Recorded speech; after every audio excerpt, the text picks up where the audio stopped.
तो आइए,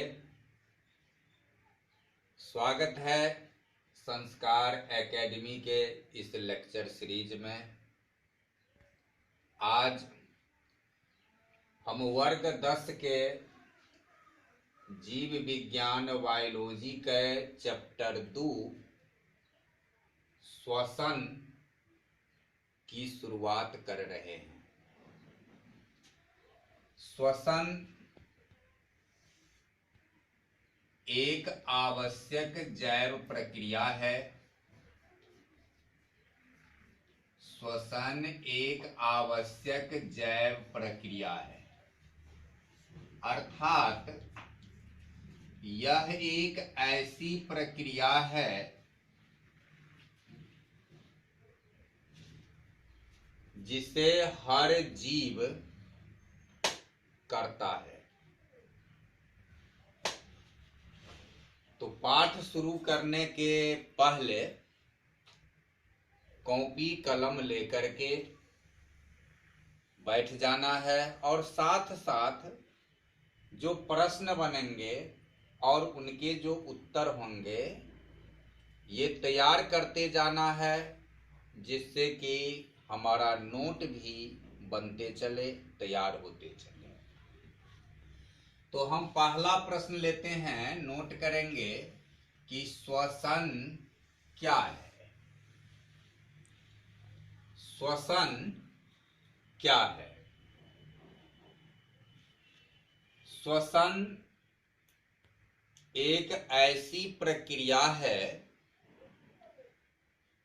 जिसके द्वारा पचे भोज्य पदार्थों के भोज्य अणुओं के ऑक्सीकरण से ऊर्जा की प्राप्ति होती है। अर्थात पचे भोज्य पदार्थों के भोज्य अणुओं से ऑक्सीकरण क्रिया के द्वारा ऊर्जा प्राप्त करने को श्वसन कहते हैं। यह परिभाषा अभी हमें लिखना नहीं है, यह श्वसन का सारांश रूप है जिसे हमने दर्शाया है कि श्वसन का कार्य क्या है। श्वसन का कार्य है भोज्य अणुओं, ये भोज्य अणु कहाँ से आते हैं? ये भोजन के पचने से आता है, भोजन के पचने से। इसके पहले पाठ में जब हम पढ़ रहे थे भोजन का पाचन, उसमें पढ़े हैं कि जब भोजन का पूर्ण पाचन छोटी आंत में हो जाती है तो इलियम का विलाय भोज्य अणुओं को यानी पोषक तत्वों को अवशोषण कर लेता है और रुधिर केशिकाओं में मिला देता है और इस तरह ये पचे हुए भोज्य अणु हमारे शरीर के एक एक कोशिका में पहुंच जाता है। अब ये भोज्य अणु कोशिका में उपस्थित है।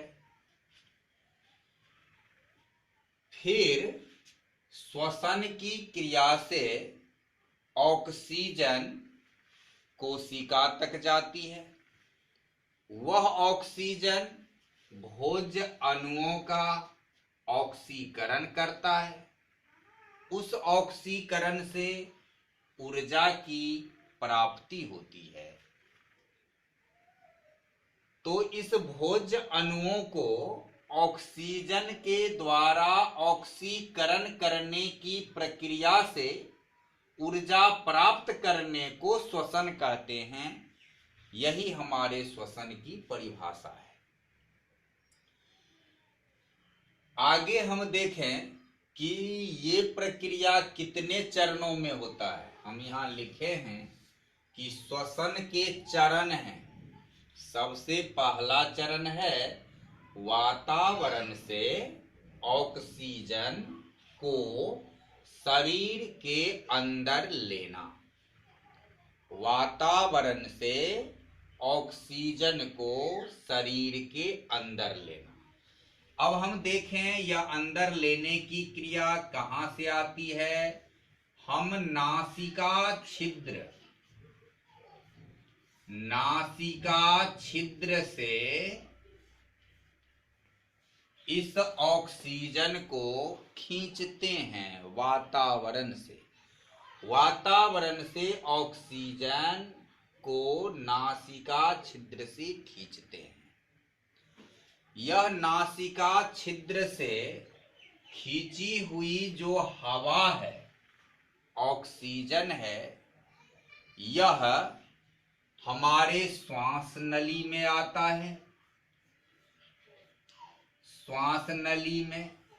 श्वास नली को हम ट्रैकिया भी कहते हैं।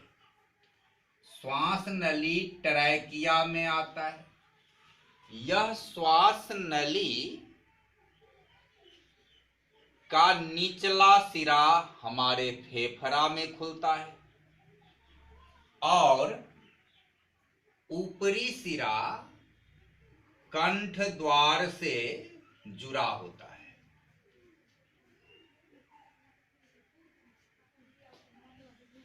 हम पाचन की पाठ में पढ़े हैं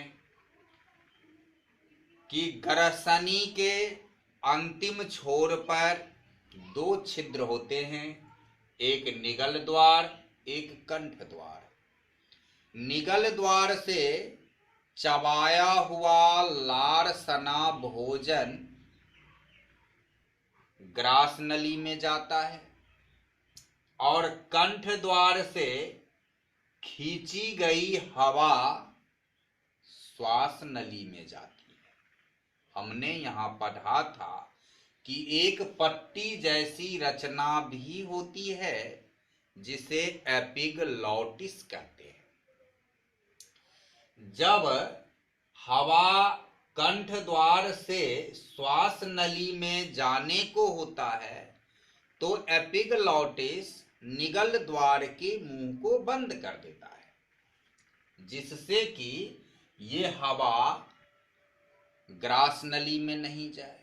और जब हम ग्रास नली में भोजन को निगलकर पहुंचाने को होते हैं तब यह एपिग्लॉटिस कंठ द्वार को बंद कर देता है, जिससे कि भोजन हमारे श्वास नली में नहीं जाए।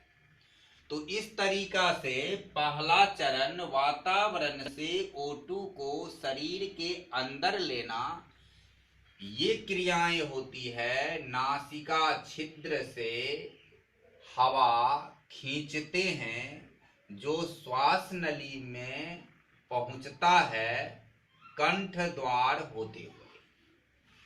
अब दूसरा चरण है O2 को कोशिकाओं तक पहुंचाना। अब ये हवा श्वास नली से होते हुए हमारे फेफड़ा तक पहुंच जाता है। अब फेफड़ा तक पहुंच गया। अब ऑक्सीजन को कोशिका तक पहुंचाना है, तो अब फेफड़ा में क्रिया होती है।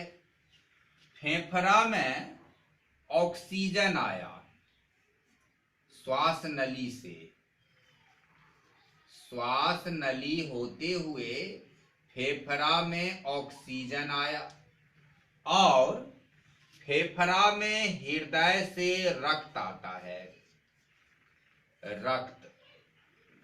इस रक्त में हीमोग्लोबिन होता है। इस रक्त में हीमोग्लोबिन होता है। इसी हीमोग्लोबिन के कारण हमारे रक्त का रंग लाल होता है। हीमोग्लोबिन एक लाल रंग का रंजक है।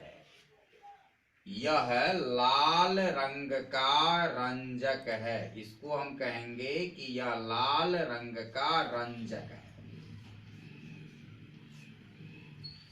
यह रक्त में उपस्थित होता है। अब हीमोग्लोबिन ऑक्सीजन के साथ अभिक्रिया करता है, जिसके फलस्वरूप ऑक्सी हीमोग्लोबिन बनता है। ऑक्सी हीमोग्लोबिन, इससे ऑक्सी हीमोग्लोबिन बनता है। यह ऑक्सी हीमोग्लोबिन कैसे बनता है? एक अणु हीमोग्लोबिन 4 अणु ऑक्सीजन को अपने में बांध लेता है, यानी एक अणु हीमोग्लोबिन 4 अणु O2 से अभिक्रिया कर ऑक्सी हीमोग्लोबिन बनाता है। यह ऑक्सी हीमोग्लोबिन रक्त परिसंचरण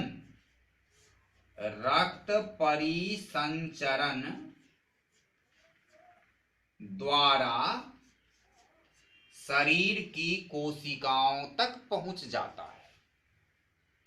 रक्त परिसंचरण क्या है, यह हम परिवहन तंत्र में पढ़ेंगे जब परिवहन पढ़ने लगेंगे। तो इस तरह हम दूसरे चरण को देखा। दूसरे चरण में ये क्रियाएं होती है। तीसरे चरण में होता है भोज्य अणुओं का ऑक्सीकरण। अब भोज्य अणुओं का ऑक्सीकरण, ऊर्जा की प्राप्ति कैसे होती है? तो भोज्य अणुओं में मुख्य रूप से ग्लूकोज,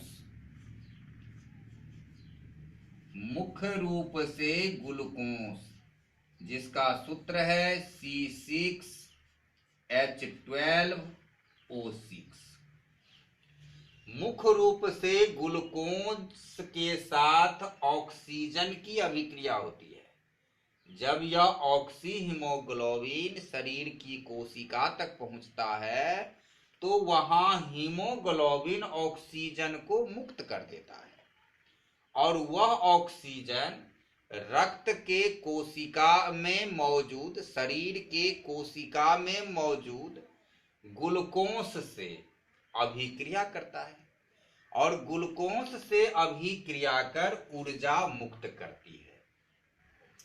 तो यहां ये अभिक्रिया होता है कोशिका में। कोशिका में ऑक्सीजन ग्लूकोज के साथ अभिक्रिया करता है, इसलिए ग्लूकोज को कोशिकीय ईंधन कहते हैं।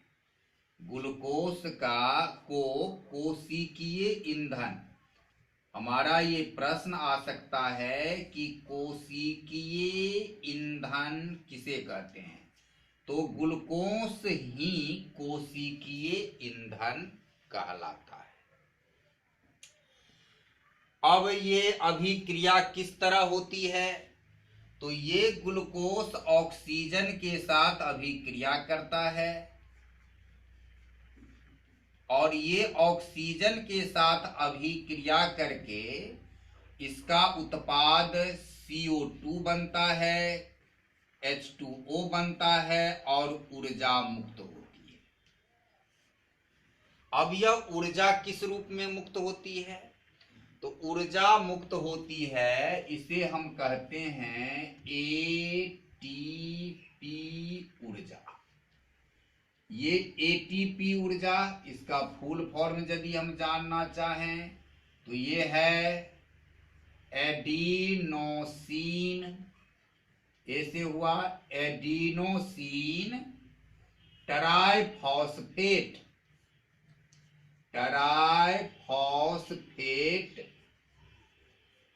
ये ATP ऊर्जा है, एडिनोसिन ट्राइफॉस्फेट।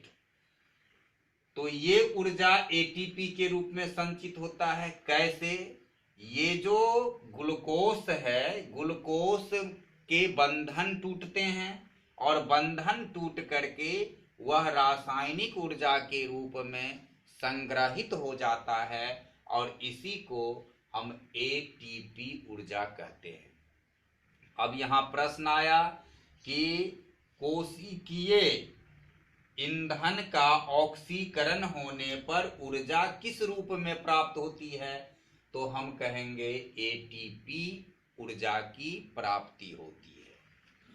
उसके बाद एटीपी ऊर्जा को जैव ऊर्जा भी कहते हैं।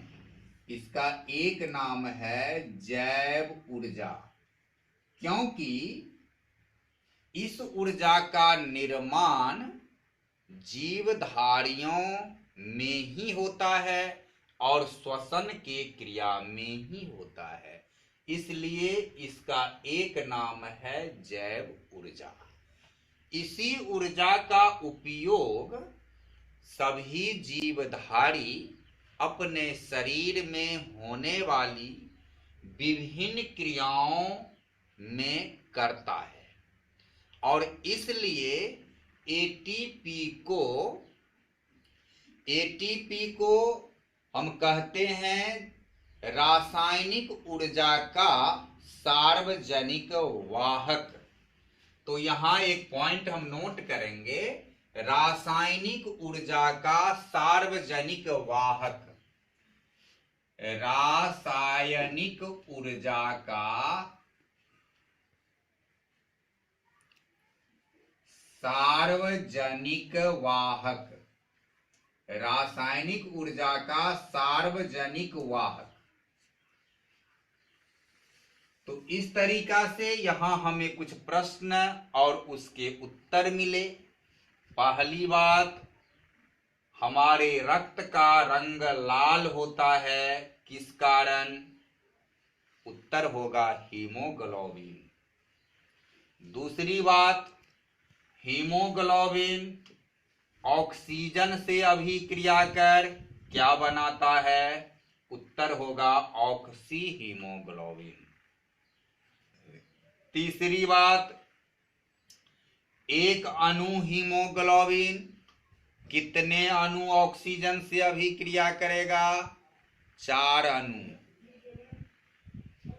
कोशिकीय ईंधन किसको कहते हैं? ग्लूकोज को। ग्लूकोज का ऑक्सीकरण होने से ऊर्जा किस रूप में प्राप्त होती है? एटीपी के रूप में। एटीपी का पूरा नाम क्या है? Adenosine triphosphate. रासायनिक ऊर्जा का सार्वजनिक वाहक किसको कहते हैं? एटीपी ऊर्जा को। एटीपी ऊर्जा का दूसरा नाम क्या है? जैव ऊर्जा। तो इस तरीका से हमें यहाँ इतने प्रश्नों का उत्तर मिला, और हमने श्वसन के तीसरे चरण को देख लिया कि भोज्य अणुओं का ऑक्सीकरण से ऊर्जा की प्राप्ति होना, ये श्वसन का तीसरा चरण है। अब चौथा चरण क्या है? यहाँ एक बात हम और देखते हैं कि कोशिका के अंदर सिर्फ और सिर्फ ग्लूकोज का ऑक्सीकरण नहीं होता है, कभी कभी यहाँ वसा और एमिनो अम्ल का भी ऑक्सीकरण होता है। एमिनो अम्ल का भी ऑक्सीकरण होता है। तो यदि हमसे कोई यह पूछता है कि जीवधारियों के कोशिका में ऑक्सीकरण किन किन पदार्थों का होता है, तो एक तो ग्लूकोज मुख्य है, उसके बाद कभी कभी वसा और एमिनो अम्ल का भी ऑक्सीकरण होता है। अब चलो हम चौथा चरण, CO2 का शरीर से बाहर निकालना। हमने यहां देखा कि CO2 बना। CO2 एक शरीर के लिए हानिकारक गैस है, हम इसे शरीर के अंदर रख नहीं सकते हैं, इसे बाहर निकालना भी आवश्यक है। तो वहां हमारे हीमोग्लोबिन फिर मौजूद है, और हीमोग्लोबिन जब CO2 से अभिक्रिया करता है तब ये कार्बोक्सी हीमोग्लोबिन बना लेता है। जब CO2 का निर्माण होता है तो यहाँ यह कार्बन डाइऑक्साइड से अभिक्रिया करके कार्बोक्सी हीमोग्लोबिन का निर्माण कर लेता है, और कार्बोक्सी हीमोग्लोबिन का निर्माण हुआ, फिर रक्त के परिसंचरण द्वारा यह फेफड़ा में आ जाएगा, और फेफड़ा से फिर जैसे ऑक्सीजन आया था उसी तरह श्वास नली होते हुए कंठ द्वार से नासिका छिद्र होते हुए वातावरण में बाहर निकल जाएगा। इस तरह CO2 का शरीर से बाहर निकाला जाता है।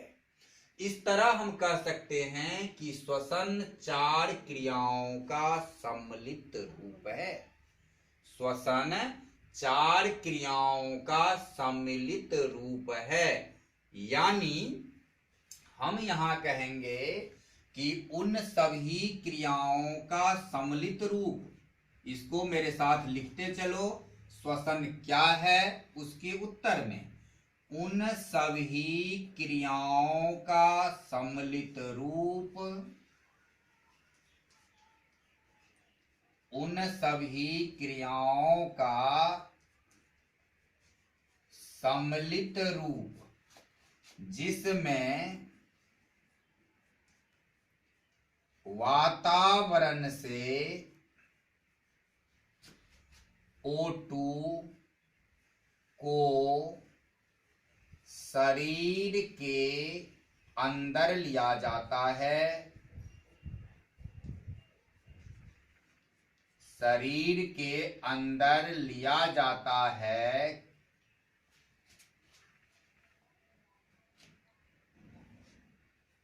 O2 को कोशिकाओं तक पहुंचाया जाता है,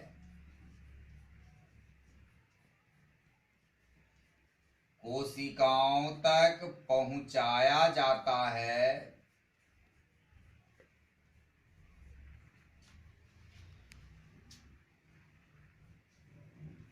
कोशिकाओं में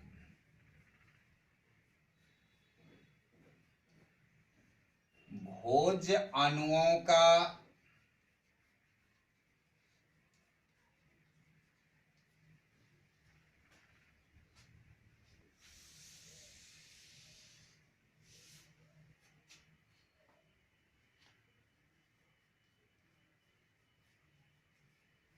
ऑक्सीकरण होने से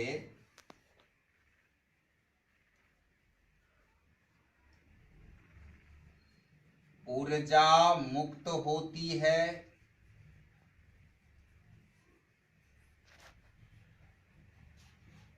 तथा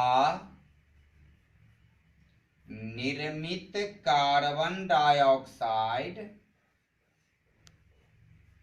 को शरीर से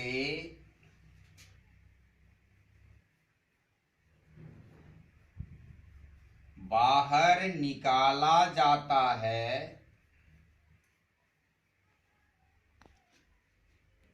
उसे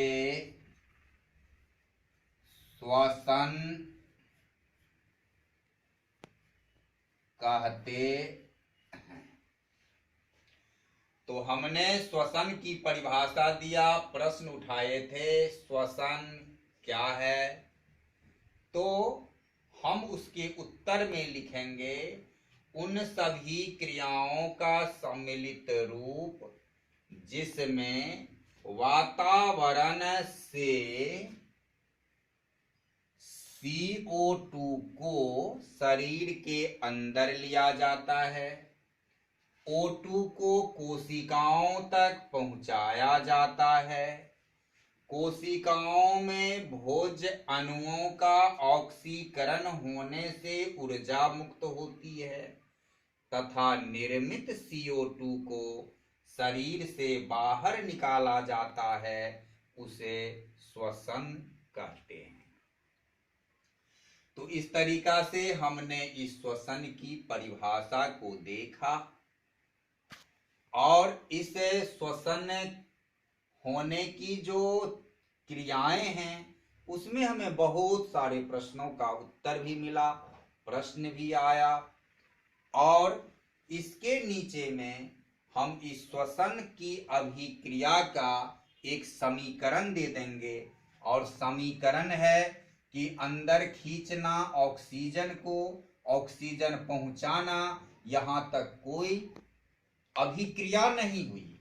अभिक्रिया जाके हुआ भोज्य अणुओं का ऑक्सीकरण, और भोज्य अणु में मुख्य रूप से ग्लूकोज का ऑक्सीकरण होता है। तो हम इसके लिए यहाँ एक समीकरण देंगे, ग्लूकोज का सूत्र लिखेंगे C6H12O6। इसका अभिक्रिया ऑक्सीजन से हुआ, निर्मित हुआ CO2 गैस, जल के कुछ अणु और ATP ऊर्जा। अब यहाँ हम समीकरण को यदि संतुलित करेंगे तो कार्बन के 6 परमाणु हैं, तो हमें यहाँ 6 देंगे। अब यहाँ 6 दूना 12 ऑक्सीजन हो गया। 12 ऑक्सीजन में 6 ऑक्सीजन तो यहाँ है, यहाँ 12 ऑक्सीजन है और यहाँ भी ऑक्सीजन है। तो इस तरह से यहाँ भी हम 6 दे देंगे, तो 6 अणु यहाँ आ जा, 6 परमाणु वहां आ जाता है, और 6 ये है, और ये जो 6 दूना 12 है इसको हम यहाँ से संतुलित कर लेते हैं। तो इस तरह यह श्वसन की अभिक्रिया का समीकरण है। हम इसके नीचे में इसको लिख लेंगे। अब इसके साथ एक बात देखेंगे कि श्वसन की अभिक्रिया में उत्पाद क्या है।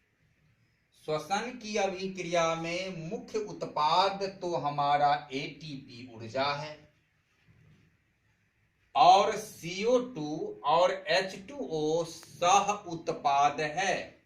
ये जो हमारे दो CO2 और O2 है, वह उसको हम सह उत्पाद कहते हैं।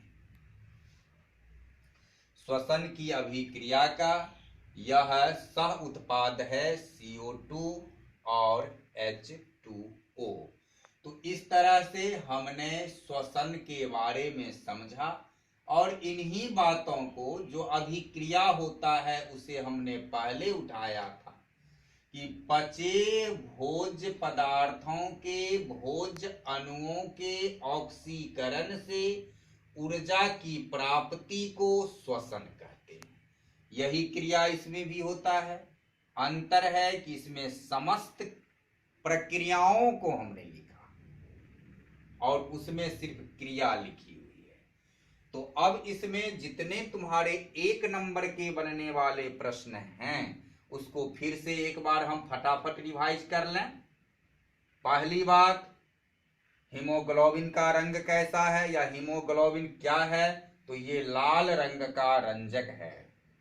हमारे रक्त का रंग लाल किस कारण है? हीमोग्लोबिन के कारण है। हम सांस में ऑक्सीजन कहां से खींचते हैं? वायुमंडल से खींचते हैं। उसके बाद है कि ऑक्सीजन हीमोग्लोबिन के अभिक्रिया से क्या बनता है? ऑक्सी हीमोग्लोबिन बनता है। कोशिकीय ईंधन किसको कहते हैं? ग्लूकोज को कहते हैं। श्वसन की क्रिया में मुक्त ऊर्जा किस रूप में होता है या उसको क्या कहते हैं? तो ATP ऊर्जा या जैव ऊर्जा कहते हैं। रासायनिक ऊर्जा का सार्वजनिक वाहक किसको कहते हैं? ATP ऊर्जा को कहते हैं। श्वसन का सह उत्पाद क्या है? CO2 और H2O। मुख्य उत्पाद क्या है? तो ऊर्जा। तो इस तरीका से हम एक प्रश्न लिए थे, श्वसन क्या है, और इसको हमने देखा, हमें एक परिभाषा मिला कि श्वसन क्या है। और इस परिभाषा में की प्राप्ति में कितने चरण होते हैं और किस किस तरह की क्रिया होती है, हमने इसको देखा। अब इसके बाद अगले जो हम वीडियो बनाएंगे उसमें श्वसन के चरण कितने होते हैं, श्वसन कितने प्रकार के होते हैं और किस चरण में बनता क्या है, कहाँ होता है वह चरण, इन सभी बातों का जिक्र हम अगले वीडियो में करेंगे। यदि वीडियो अच्छा लगे तो इसे लाइक करो, अपने दोस्तों के बीच शेयर करो। यदि पहली बार आए हो वीडियो पर तो सब्सक्राइब करो, जिससे कि अधिक से अधिक लोगों को इस का लाभ मिल सके। तब तक के लिए बहुत बहुत धन्यवाद इस वीडियो को देखने के लिए।